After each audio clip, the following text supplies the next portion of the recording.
예, 오늘 첫 번째 이슈 분석은 터키 얘기부터 해봐야 될 것 같아요. 터키 얘기해야 될 것 같은데 그 전에 다음 주에는 제가 다시 물어볼 겁니다. 설이라. 네, 설 연휴 때 꼭 읽어보시고. 지난 12일 날 예루살렘 포스트 신문에서 이제 보도하기를 이란이 1,500기의 자살 드론을 공급해 주기로 계약을 했다. 어떤 나라하고. 도대체 누구한테 이 자살 드론을 공급하려고 했느냐 했더니 이 기사를 자세히 보니까 터키와 아주 적대적인 쿠르드족한테, 야, 이거 이란이 아주 또 이렇게 세게 나옵니다. 쿠르드족한테 1,500기의 자살 드론을 공급해 주는 것으로 계약을 하려고 하고 있다. 이게 성사가 된 겁니까? 결론부터 얘기하면 이제 성사는 안 됐고요. 아직 안 됐고요. 안 됐고요. 최초 보도는 이제 에르도안 성향, 친정부 성향 매체에서, 터키 매체에서 나온 겁니다. 최초 보도는.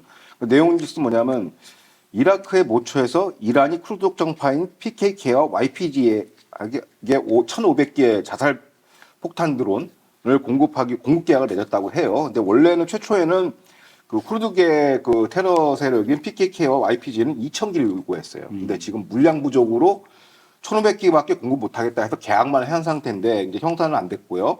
먼저 이 두 단체를 이해를 해야 되는데 두 쿠르드족 계열 단체의 공통점 모두 터키 국경 지역에서 활동하고 있다는 점입니다. 먼저 PKK는 우리말로 하면은 쿠르드 인민노동당이죠. 그러니까 극좌 무장 정파로서 쿠르드족을 독립을 위해서 시리아 북동부, 이라크 북부, 터키 동남 지역에서 활동하고 있습니다. 그러니까 터키 안쪽에서 지금 활동하고 있기 때문에 문제가 되는데 이 지도를 일단 보시면 아시겠지만 저기 이제 적색이 이제 터키고 녹색이 이제 이란인데 저기 사이에서 이제 서식하는 거예요. 그 서식이라는데 저기 사이에서 활동을 하고 있는데 저 쿠르드 활동인데 저기서 이제 문제를 발생시키면 이제 터키는 어떻게 보면 국가가 이제 쪼개지는 현상이 되기 때문에 쿠르드족의 자치 독립을 절대 인정 안 하는데 여타 그 쿠르드족도 있어요. SDNF라고 이제 또 터키가 지원하는데 여기는 약간 이제 그냥 뭐 일반적인 운동 행태를 보인다면 PKK와 YPG는 어떤 행태를 보이냐면 약간 무장 테러 노선이에요. 테러를 통해서 독립을 쟁취하겠다기 때문에 이 두 단체에서 터키의 집권세는 어떻게 보고 있냐면 터키의 국토를 참칭하는 반국가 단체 내지는 테러 세력을 보고 있는 것이죠. 그래서 이제 이번에 터키 당국이 감시와 개입으로 이 거래는 성사되지 못했지만 터키 정보 당국에 따르면 향후 이란은 터키의 감시망을 피해서 드론 완성품 대신에 부품을 쪼개서 분할을 해서 이제 공급하겠다라는 것을 이제 예의주시하고 있다고 얘기하고 있습니다. 그럼 이란은 왜 이 자살 드론을 그 쿠르드족한테 이 공급하려고 하는 겁니까? 이 드론으로 당연히 뭐 터키와 싸워라 이 얘기죠. 그렇죠. 이제 이란 입장에서는 이제 사실상 시리아에서 주도권이 뺏겼지 않았습니까? 이제 아사드 붕괴로 인해서. 그래서 주도권을 다시 이제 쟁취한다는 취지로 이제 쿠르드계 세러 정파를 활용해서 터키를 이제 견제하고 하겠다는 얘기인데 미 허드슨 연구소 분석에 따르면 이란 터키 공통적으로 이제 이슬람 무슬림 형제단이라는 이제 공통 종교 철학적인 그런 이데올로기의 공통 부분을 가지고 있지만 이란 터키 간의 긴장은 계속 고조될 거라고 전망을 했습니다. 그 이유인즉슨 뭐냐면 현재 이란이 가장 위협으로 여기는 게 세 나라가 있습니다. 미국, 이스라엘, 터키라고 했는데 앞서 지도 다시 한번 보시면 아시겠지만 이게 국경을 맞대고 있단 말이에요. 네. 그 국경을 맞대고 있다는 건 뭐냐면은 지정학적으로 보면 교과서에 나온 얘기인데 국경을 마주하는 국가는 반드시 분쟁한다는 거예요. 그러니까 종교, 이념, 철학 상관없이 국경을 마주하고 있기 때문에 지정학의 대원칙적으로 충돌할 수밖에 없는 구조적 한계를 갖고 있다라는 거예요. 그래서 요번에 했는데 이제 그래서 요번에 드론 거래 미수 사건도 이제 이게 하나의 이제 갈등이 고조되는 이정표라고 분석하고 있습니다. 그래서 이거는 터키와 이란이 벌이는 지정학 게임의 연장선이라고 볼 수 있습니다. 그러니까 이란하고 그 터키하고 벌이는 그 지정학적 게임에서 또다시 이란이 그 전에는 대리 세력으로 하마스나 헤즈볼라를 내세웠는데 하마스하고 헤즈볼라가 지금 지리멸렬하니까 이 터키 문제와에서는 이 쿠르드족을 또다시 대리 세력으로 내세우는 거 아닙니까? 그렇죠. 결론적으로 그게 정답인데, 그러니까 이른바 이란이 이스라엘 방멸을 위해서 설계한 게 링 오브 파이어죠. 시아 초승달 벨트인데 뭐 지난번 작년 9월, 10월부터 시작된 삐삐 공작 이후로 거의 뭐 붕괴되지 않았겠습니까? 그래서 시아 초승달 벨트 핵심은 바로 이란, 레바논, 시리아의 군수 병참 루트예요. 이란에. 근데 요게 이제 와해됐기 때문에 이것을 다시 세력을 복원하기 위해서 이제 동분서주한 것이죠, 이란이. 그래서 누굴 썼냐면 어떻게 보면 YPG랑 PKK를 이제 지원해서 이제 새로 이제 복원을 하겠다. 시리아에서 이란의 영향력을 다시 확보하겠다라는 게 큰 포석이고요. 근데 아시다시피 이제 이란의 대리 세력인 헤즈볼라, 시리아 등 여러 시아파 테러 세력이 어떻게 보면 이란의 1티어 테러 세력이었어요. 근데 이게 이제 파괴되다 보니까 이제 3순위 테러 세력이 이제 쿠르족까지 내려온 거예요. 그래서 쿠르족을 통해서 어떻게든지 이제 시리아에서 이제 터키를 견제하고 주도권을 한번 장악해보겠다는 원대한 꿈을 갖고 있는 것이죠. 결국 결론적으로 이제 이란은 불과 1년 전에 중동의 패자의 부활을 노리고 있는 것인데 여기에 이제 터키가 가장 큰 장애물이 되는 것이고, 그래서 줄곧 터키는 이란은 중동의 새로운 질서에 적응해야 된다. 이제 옛날에 이란이 아니다. 그러면서 이란의 압도적인 영향력을 행사하는 시대는 지났다. 그래서 각자 여기서 전력적 공존을 모색하자는 메시지를 계속 발신하고 있습니다. 그래서 이 이슈를 터키에서 끄집어낸 거예요. 쓸데없는 짓 하지 말라고. 쓸데없는 짓 하지 말고 괜히 우리랑 분쟁하지 마. 서로 피곤하니까. 그러니까 이거 경고 메시지를 매체를 통해서 날린 것이죠.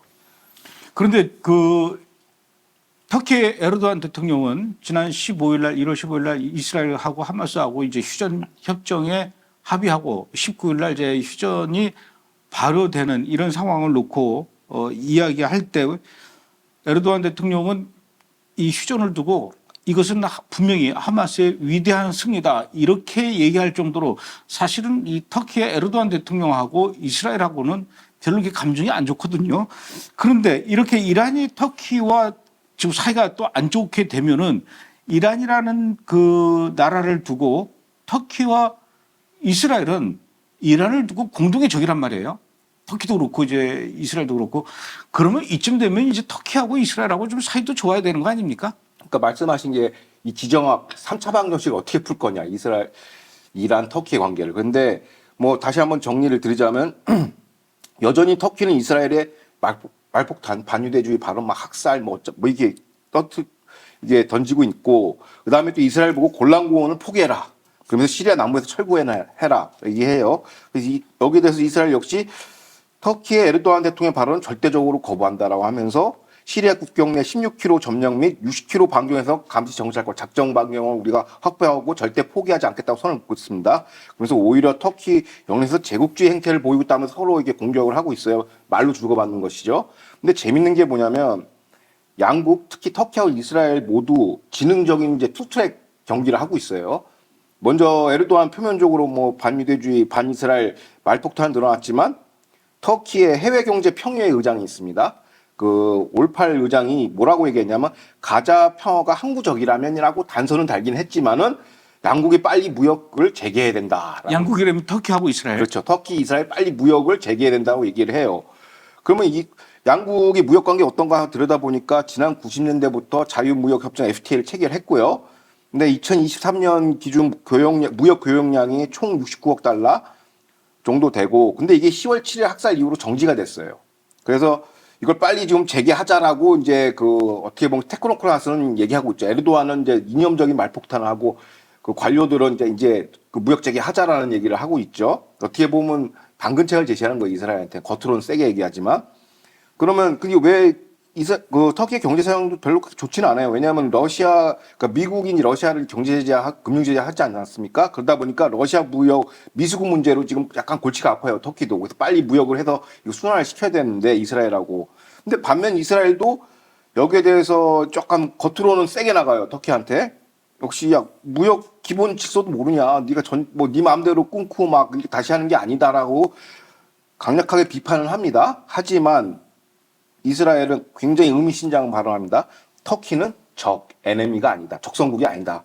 우리하고 경쟁 관계고 뭐 양국 간의 마찰과 갈등은 촉발될 수 있으나 군사 충돌은 안 된다라고 딱 레드라인을 그어버렸어요. 그러니까 뭐냐면 터키와 그러면서 이스라엘 외교당국자는 뭐라고 얘기하냐면 터키와 다양한 군사적 외교적 채널을 통해서 수면 안에서는 우리가 대화 채널을 열어놓고 언제든지 대화할 준비가 돼 있다라고 얘기하고 있어요.